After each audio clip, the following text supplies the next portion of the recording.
अस्सलाम वालेकुम dear students, welcome to the physics lecture. मैं हूं आपका टीचर आमिर सुहेल। आज हम डिस्कस करेंगे सेकेंड ईयर का topic electric potential due to a point charge and equipotential lines and surfaces. Electric potential due to a point charge, ये वही electric potential ही है, लेकिन हम इसको स्टडी कर रहे हैं for a point charge, for a very small charge.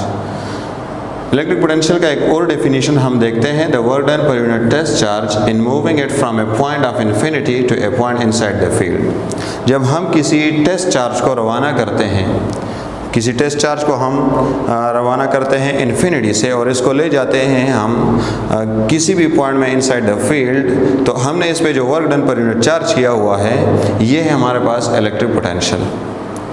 Infinity हम किसे कहते हैं? इन्फिनिटी से यहाँ मुराद ये है कि किसी भी सोर्स चार्ज से बाहर वो एरिया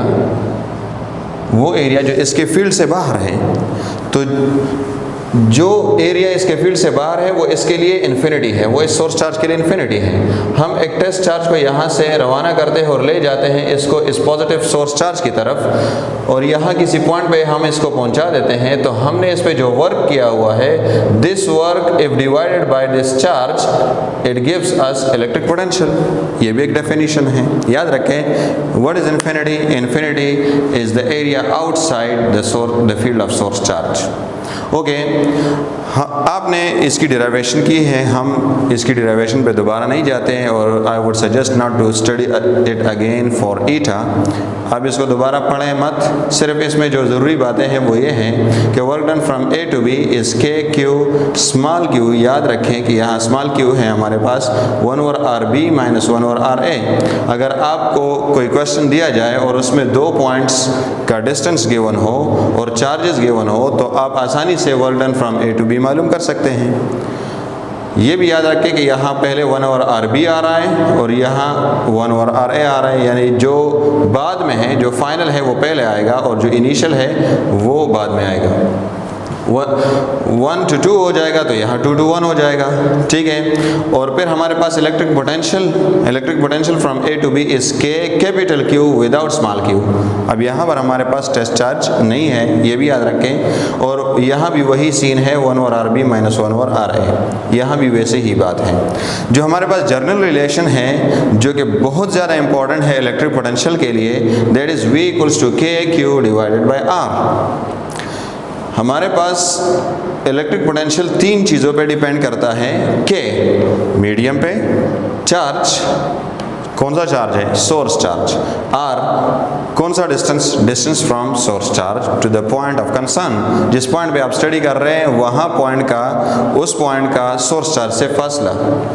लेट्स से हम यहाँ पर एक टेस्ट चार्ज रखते हैं, तो इस टेस्ट चार्ज का यहाँ सोर्स चार्ज से ये डिस्टेंस बनता है, ठीक है। और हम इक्वेशन में जो चार्ज पुट करेंगे वो ये चार्ज होगा, वो ये सोर्स चार्ज होगा। और मीडियम की परमिटिविटी यहाँ पे रोल प्ले कर रही है, because you know that K is equal to 1/4 pi epsilon naught. Epsilon naught is permittivity of free space if free space is there. Okay, इस पे हम क्वेश्चन देखते हैं। Electric potential due to charge depends on potential. Direct वही बात है, electric potential जो किसी चार्ज की वजह से है वो किन बातों पे डिपेंड करती है? Medium outside a field, charge, distance taken from infinity, all of this. तो इस पे आप सोचें, मीडियम, चार्ज और डिस्टेंस, तो आपके जहन में आ रहा होगा कि ये सारे हैं, हालांकि ऐसा नहीं है। ज़रा इस पे सोचें, मीडियम आउटसाइड द फील्ड से बाहर जो मीडियम है उसके साथ हमारा क्या लेना देना? हम वो फील्ड लेंगे जो इस सोर्स चार्ज के हम वो मीडियम लेंगे जो इस सोर्स चार्ज के फील्ड के अंदर है, उसकी बात करेंगे।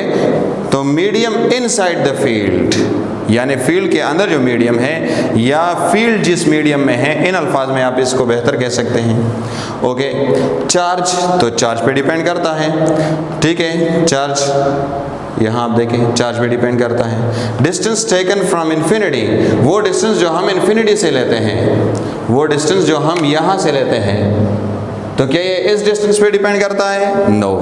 ये कौन से डिस्टेंस पे डिपेंड करता है? Distance from the source charge to the test charge, इस डिस्टेंस पे डिपेंड करता है। So charge is the right option, ये हमारे पास राइट आंसर है।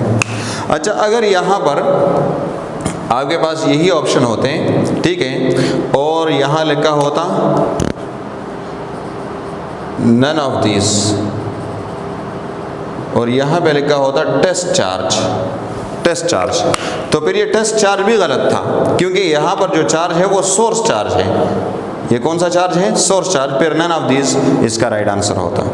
तो इन बातों का ख्याल रखें। Another question, when a test charge is placed in the field of a source charge, electric potential is V. जब हम किसी टेस्ट चार्ज को किसी सोर्स चार्ज के फील्ड में रखते हैं, लेट्स से ये चार्ज हमने इस फील्ड में रखा हुआ है, ठीक है, तो हमारे पास जो इलेक्ट्रिक पोटेंशियल है वो V है। If the test charge is doubled, electric potential becomes, अगर हम टेस्ट चार्ज को डबल करते हैं तो इलेक्ट्रिक पोटेंशियल पे क्या असर पड़ता है? क्या ख्याल है? डबल होना चाहिए? नहीं। या हाफ होना चाहिए? नहीं। यहाँ बात हो रही है टेस्ट चार्ज की। When test charge is doubled, उससे इस पे कोई असर नहीं पड़ेगा, because electric potential depends upon the magnitude of source charge, not that of test charge, ठीक है। So it will be V, ये वही V रहेगा, ठीक है। अगर आप टेस्ट चार्ज को डबल करते हैं, हाफ करते हैं, जो कुछ भी करते हैं। इक्विपोटेंशियल लाइन्स, इक्विपोटेंशियल लाइन्स क्या है? Lines around a source charge where electric potential is same. किसी भी सोर्स चार्ज के गिर्द वो लाइंस जहां इलेक्ट्रिक पोटेंशियल सेम होता है। हमें पता है कि V is inversely proportional to R from this equation. अगर आप R बढ़ाते हैं, यानी सोर्स चार्ज से आप डिस्टेंस बढ़ाते हैं, तो पोटेंशियल कम होगा। अगर आप R कम कर रहे हैं तो पोटेंशियल बढ़ेगा, ठीक है। अगर आप और सुने, अगर आप चार्ज को सेम रखें, दीगर कंडीशंस को भी सेम रखें, तो पोटेंशियल डिपेंड करेगा सिर्फ R पे, पोटेंशियल डिपेंड करेगा सिर्फ R पे, ठीक है। हमने चार्ज सेम रखा हुआ है, तो बताएं कि इर्द गिर्द एरियाज में जो पोटेंशियल है वो किस चीज़ पे डिपेंड करेगा?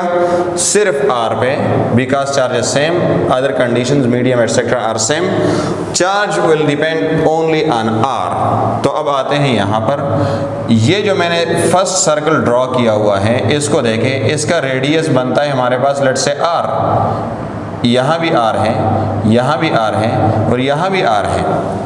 तो अगर ये डिस्टेंस इस सर्कल का इस सोर्स चार्ज से सेम है, तो इस पूरे एरिया में इलेक्ट्रिक पोटेंशियल सेम होगा कि नहीं होगा? Because V depends upon R only, R पे डिपेंड कर रहा है। अच्छा, नेक्स्ट आप देखें इस दूसरे सर्कल को, इसका हर जगह पर जो रेडियस है वो 2R है, 2R, यानी सोर्स चार्ज से डिस्टेंस सेम है। सिर्फ ये बात है, 1 सेंटीमीटर आप पहले वाले को ले सकते हैं, इसको 2 सेंटीमीटर ले सकते हैं, 2 centimetre 2 centimetre 2 centimetre means distance is same from the source charge. Electric potential will be same, electric potential हर जगह पर, हर पॉइंट पे इस सर्कल पे सेम होगा। और इसी तरह अगर ये 3R पे ये सर्कल या 3 सेंटीमीटर पे हमने हर जगह इस सोर्स चार्ज से बनाया हुआ है, तो यहाँ भी पोटेंशियल सेम होगा। इन लाइंस को, इन सर्कुलर कर्व्स को या इन सर्कल्स को हम क्या कह देते हैं? Equipotential lines. ये हमारे पास इक्विपोटेंशियल लाइंस। इक्विपोटेंशियल सरफेस, अब सरफेस क्या होता है? तो इक्विपोटेंशियल सरफेस को समझने के लिए हमारे पास लेट्स से ये हमारे पास लेट्स से एक चार्ज है, और इसके गिर्द हम ऐसे एक सर्कल ड्रॉ करते हैं विथ 10 सेंटीमीटर रेडियस। इस साइड पे हम 10 सेंटीमीटर ड्रॉ करते हैं, इस साइड पे 10 सेंटीमीटर ड्रॉ करते हैं, और ऐसे भी 10 सेंटीमीटर। तो इन तमाम लाइंस पे बताइए एक पोटेंशियल सेम होगा कि नहीं होगा? Because on each side it is having only 10 centimetre distance and which is same through out. Okay, तो जब ऐसे आप इन तमाम लाइंस को कंबाइन करते हैं तो इससे एक सरफेस बनता है कि नहीं बनता? तो असल में जो इक्विपोटेंशियल लाइंस है, जब ये कंबाइन होते हैं इन 3 dimension, they form a surface and electric potential is same throughout the surface. That's why they are called equipotential surfaces. Equipotential surface. उसी तरह की बात है हमारे पास। अच्छा, इक्विपोटेंशियल सरफेसेस या लाइंस की कुछ प्रॉपर्टीज़ है। Field lines are perpendicular to equipotential lines. आप देखें ये जो ग्रीन कलर है, ये ग्रीन कलर ये हमारे पास फील्ड लाइंस हैं, तो ये फील्ड लाइंस आप देखें हर जगह पे इस इक्विपोटेंशियल लाइन को परपेंडिकुलर है, 90 डिग्री एंगल बना रहे हैं, ठीक है। यहाँ भी 90 डिग्री एंगल, यहाँ आप देखें बहुत क्लियर नज़र आ रहा है, यहाँ एंगल 90 है, यानी इस रेड लाइन का और ग्रीन लाइन का आपस में एंगल क्या है, 90। तो ये field lines in equipotential lines को परपेंडिकुलर होते हैं। Equipotential lines don't cross each other, equipotential lines एक दूसरे को क्रॉस नहीं करते। रीजन ये है कि एक पॉइंट पे दो पोटेंशियल्स की मौजूदगी ये पॉसिबल नहीं है। अगर ये दोनों एक दूसरे को क्रॉस करे, ये पोटेंशियल और यहाँ से एक और पोटेंशियल आ जाए और यहाँ पर लेट से क्रॉस करे, तो इसका मतलब ये है कि यहाँ इस पॉइंट पे दो पोटेंशियल्स हैं हमारे पास, तो दो पोटेंशियल्स एक पॉइंट पे हो सकते हैं with same charge and same conditions. It is not possible, that's why they do not cross each other. ये हमेशा सर्कुलर भी नहीं होते जैसे हमने ड्रॉ किए हैं। ये सर्कुलर कब होंगे? For a point charge they are concentric shells, किसी पॉइंट चार्ज के लिए ये कॉन्सेंट्रिक का क्या मतलब है कि इनका सेंटर सेम है। इस सर्कल और इस सर्कल का सेंटर सेम आ रहा है, सेम सेंटर वाले सर्कल्स पॉइंट चार्ज के लिए बनाएंगे, शेल्स बनाएंगे, ठीक है। एंड नॉट सर्कुलर ऑलवेज, ये हमेशा सर्कुलर नहीं होते। तो आप ये देखें, ये पॉजिटिव चार्ज और ये नेगेटिव चार्ज के लिए हमने इक्विपोटेंशियल लाइंस बनाई हुई है। तो ये तो चलो थोड़े से सर्कल की तरह है, लेकिन जब हम इनको पॉजिटिव और पॉजिटिव या नेगेटिव और नेगेटिव के लिए बनाते हैं तो फिर ये हमारे पास सर्कुलर नहीं होते, इनका शेप डिफरेंट हो सकता है, ठीक है। अच्छा, इसको ज़रा डिस्कस करते हैं। ये हमने डिफरेंट चार्जेस, अपोजिट चार्जेस रखे हुए हैं, इनके बीच में जो फील्ड होगा वो स्ट्रांग होगा और यहाँ पर जो फील्ड होगा वो हमारे पास वीक होगा। यहाँ भी फील्ड वीक होगा, बिकॉज यहाँ पे दोनों चार्जेस की वजह से फील्ड है, इसलिए स्ट्रांग है। तो ये जो पोटेंशियल लाइंस हैं इनको हम नैरो बनाएंगे, तंग बनाएंगे, एक दूसरे के करीब होंगे, और यहाँ पर ये एक दूसरे से दूर होंगे, यहाँ भी एक दूसरे से दूर होंगे। क्यों? Because the field is weak here and strong here, okay। इसी तरह जब हम पॉजिटिव और पॉजिटिव के लिए बनाते हैं तो इसका शेप कुछ इस तरह होता है, और नेगेटिव के लिए नेगेटिव के लिए बनाते हैं तो इसका भी शेप कुछ इस तरह से होता है, ठीक है। और पॉजिटिव और नेगेटिव के लिए इस तरह होता है। Equipotential lines between two opposite charges placed in field of each other are, दो चार्जेस के बीच में, अपोजिट चार्जेस हैं उनके बीच में इक्विपोटेंशियल लाइंस जो है वो कैसे होंगे? So narrower inside and broader outside, ये वाला ऑप्शन सही है, option A is correct. Narrower inside, यहाँ पर नैरो है और यहाँ पर ब्रॉड है, ठीक है।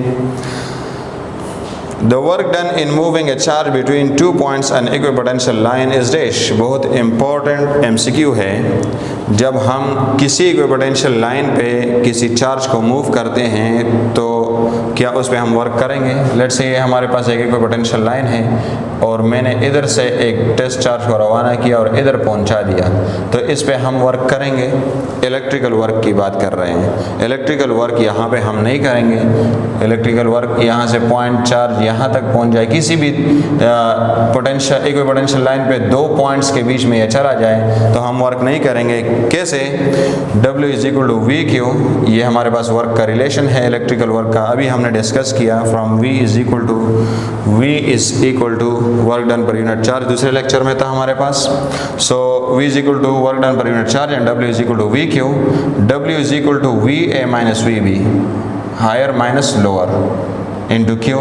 यहाँ पर देखें कि जब हम इसको इधर लेके आते हैं तो यहाँ पोटेंशियल लेट से हमारे पास 3 वोल्ट्स है, तो यहाँ पे कितना होगा? यहाँ भी 3 वोल्ट्स होगा, इक्वी पोटेंशियल लाइन है। तो 3 वोल्ट्स माइनस 3 वोल्ट्स, हमारे पास आंसर क्या आएगा? 0, ठीक है। So 0 into Q, work done is equal to 0 is the right answer.